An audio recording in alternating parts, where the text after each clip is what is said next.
Sheikh Imran Hosein, in the past, you have referred to the possibility of civil war in Turkey.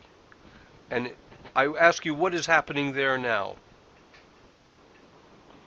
Maurice, I'm very happy that you have started this interview with this particular question, because I think this is number one item on the agenda when we look at the events over the last week or 2 weeks in Turkey. I do not describe it as an insurrection. I do not describe it as an uprising as yet. I think it's still an unrest because it is largely confined to the political opposition to the present government. I don't know whether there's evidence to suggest that it is beyond the political opposition. I sense that the government still has its power base intact, in which case, if my analysis is correct, you have the beginnings, the structure being established now for civil war, meaning two parties, two sides which are unyielding, neither side being able to draft the other into its embrace. I have been anticipating Turkish civil war for the longest while, saying that as soon as Turkey strikes out against Syria, which I believe is only a matter of time, that it is going to provoke a response in Turkey, which I anticipate to be civil war. What is interesting about the present unrest is that it bears a remarkable similarity to other color revolutions in different parts of the world, and to what has recently occurred in what was called the Arab Spring.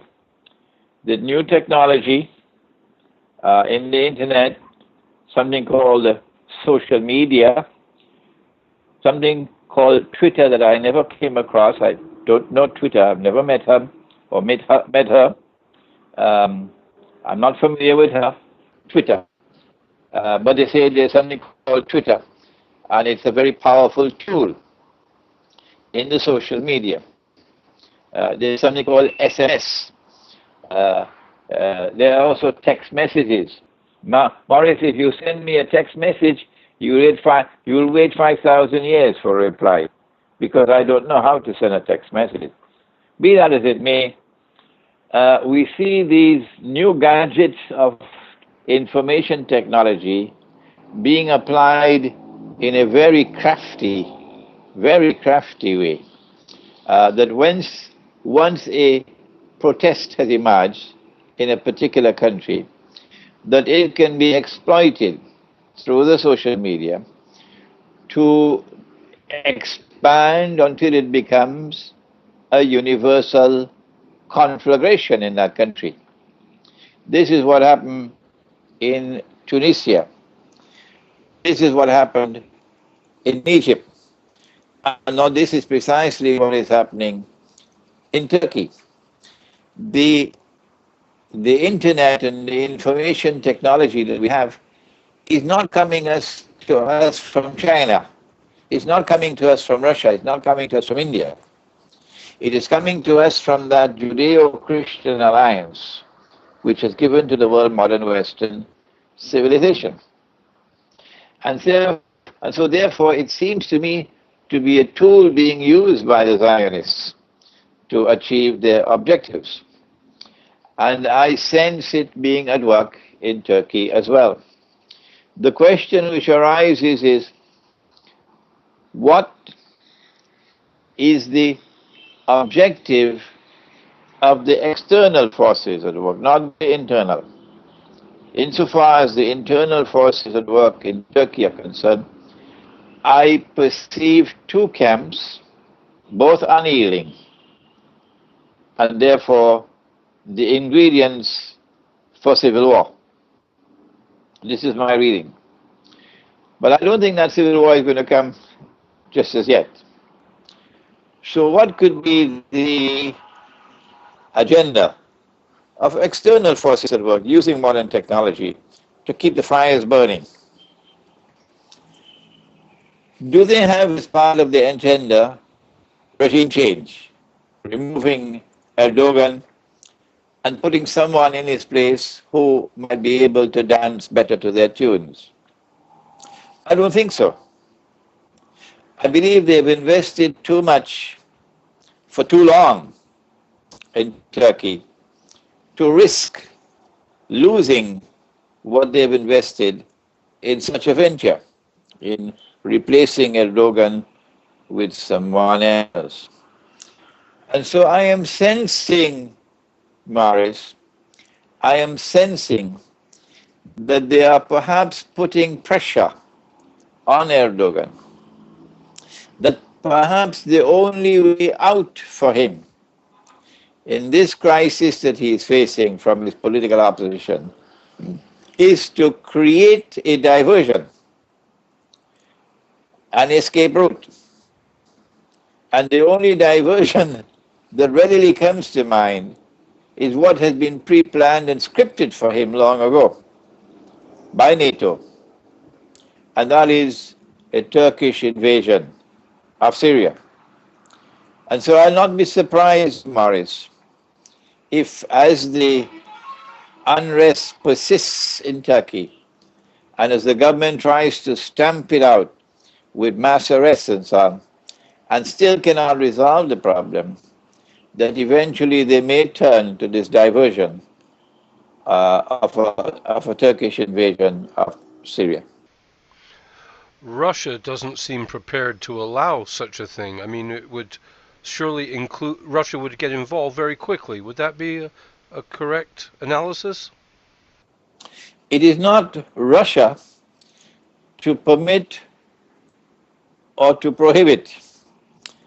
It is rather Barack Obama. And I sense that it is because of Obama that the Turkish invasion has not as yet taken place. That there must be some kind of a modus vivendi between Obama and Erdogan, that the time is not yet right, the stakes are too high, and this is why a Turkish invasion has not taken place as yet. But that is not what the Zionists want. What the Zionists want is a Turkish invasion of Syria, which will provoke Iran and provoke Russia to respond. I don't think it's possible that Turkey can invade Syria without a significant response from Iran and from Russia. And this is precisely what the Zionists want. They want to provoke a great war.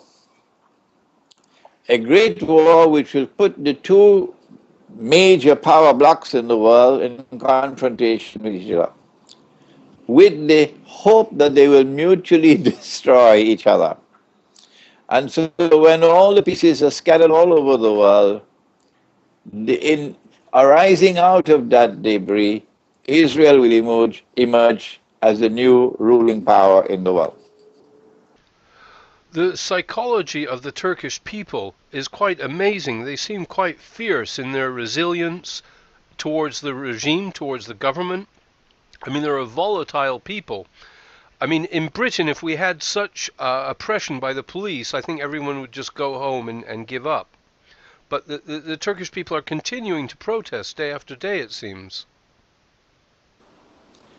It's not on one side of the fence that you find that resilience and that stubborn attitude of keeping the fires going. It's also on the other side. And that is that the supporters of the regime are equally obstinate and stubborn and resilient. And that both sides, therefore, are showing backbone. If both sides are immovable, if both sides are unyielding, and if the social media keeps the fires burning long enough, then you have the recipe for civil war. Exactly the same thing is happening in Egypt. It's a repetition of Egypt. in Turkey. The same thing. Egypt is heading for civil war, and Turkey is heading for civil war.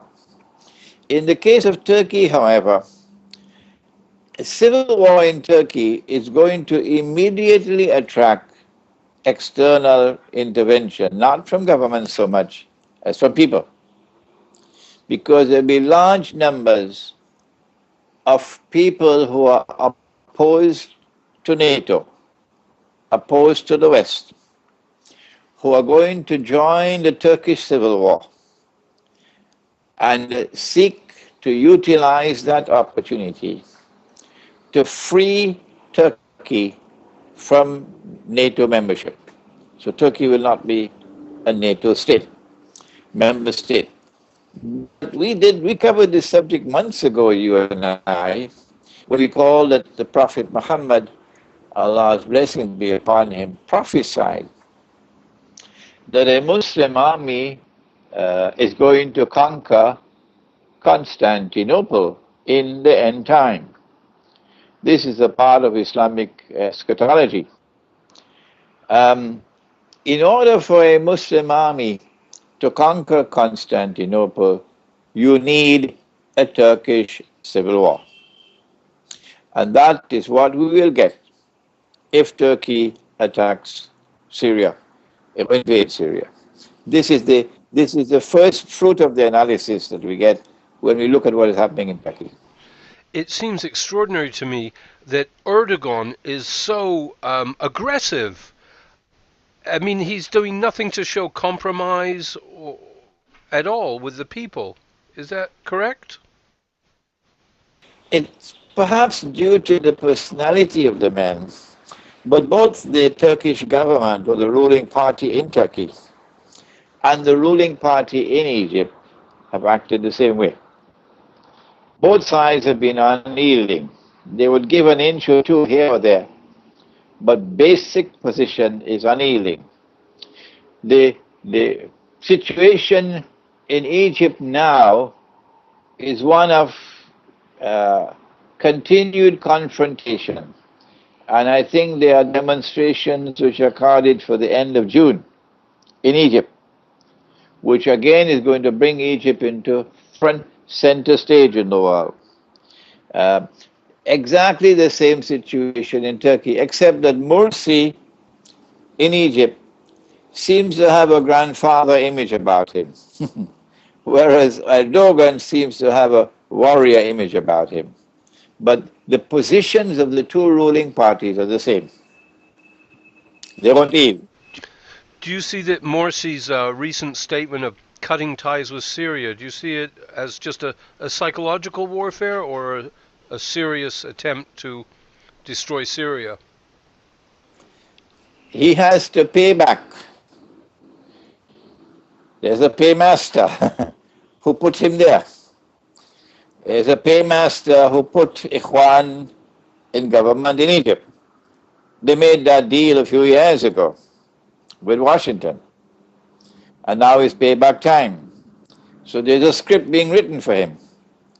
And he has to act in accordance with that script. And that script required of him to do what he did in cutting off ties with Syria. One would have expected a prompt response from Iran. Okay, you cut off ties with Syria, it means you're waging war on Syria. And we therefore recall our ambassador from Egypt. Iran and Egypt have hardly had any diplomatic relations for a long time, but they're now budding and re-emerging. The same response from Russia, because Russia is very heavily involved at a high stakes level in what is happening in Syria, a tit for tat. But the Russians are playing the game with some caution. As soon as the Libyan regime was overthrown, even though Russia had been deceived, and even though China had been deceived and taken for a ride, they immediately responded by extending diplomatic recognition to the new government in Libya. So they seem to have a kind of a diplomatic philosophy that recognition doesn't really mean much, but it does. There is an integrity that they should be showing. So Morsi was actually dancing to their tune when he cut off diplomatic ties with Syria.